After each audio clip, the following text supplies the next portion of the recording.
Here is a Holmes twin window fan.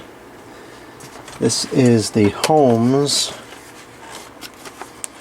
model HAWF2030PC. Information tag is borderline unreadable. 0.95 amps. Oh, made in China. Great. And it's from 1107, so probably sold in the summer of 2008.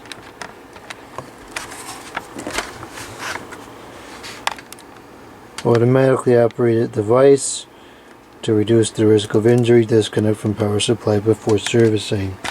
This is more or less the HAWF2021, which is a very common model, with the addition of the thermostat.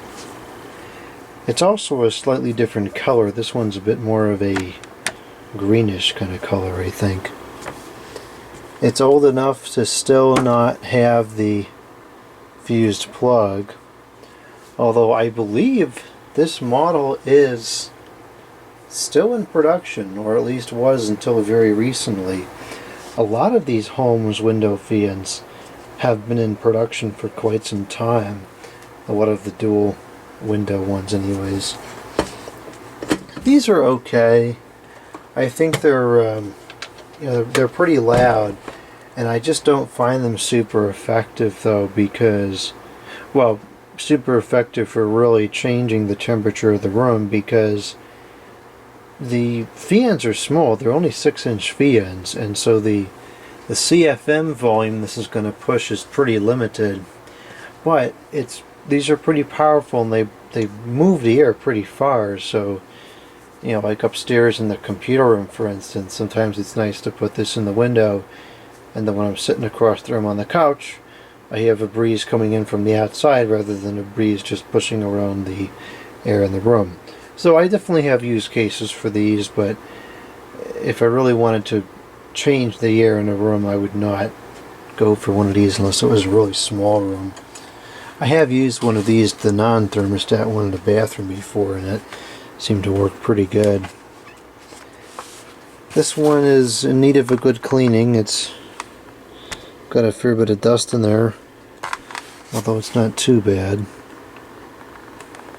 Definitely have seen much worse.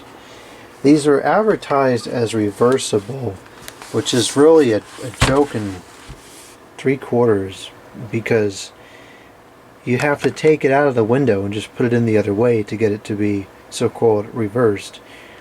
I mean, that's just stupid. You could do that with any fan. We're going to go around and call every fan reversible now? I mean, that's ridiculous. So, whatever.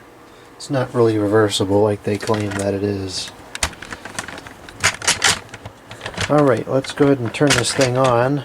Got it connected to the kilowatt meter, and we are testing right now with 121 volts, and it's rated for 0.95 amps.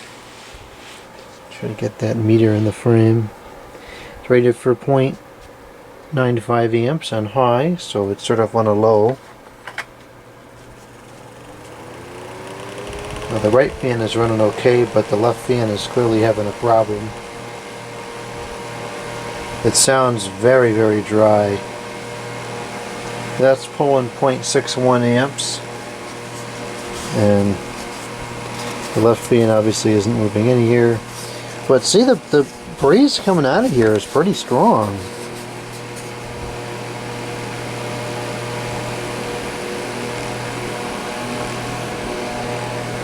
It's not too bad when it's just one fan running, but once both of them get up to speed, they are kind of loud though.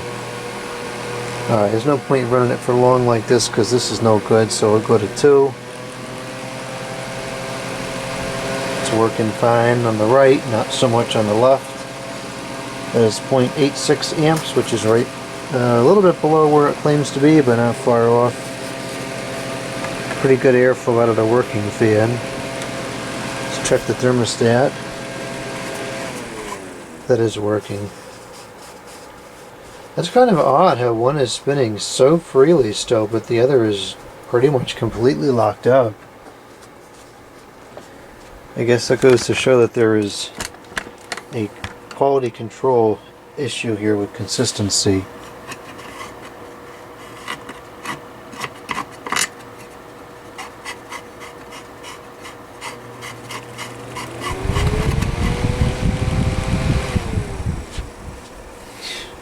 The head is really stiff on the left. Well, that's easy to fix. We'll get that cleaned out. Bearings cleaned out and serviced. I have to say, I really do like the thermostat ones for use in the spring and the fall. When you get the nights that dip down into the 50s and 60s still, but the daytime is 70 or 80. These are great to put in a window, and then you go to sleep, and then by the time the morning comes around, you gotta wake up, it's cut itself off, and the room isn't frozen compared to using one without the thermostat where the room just freezes.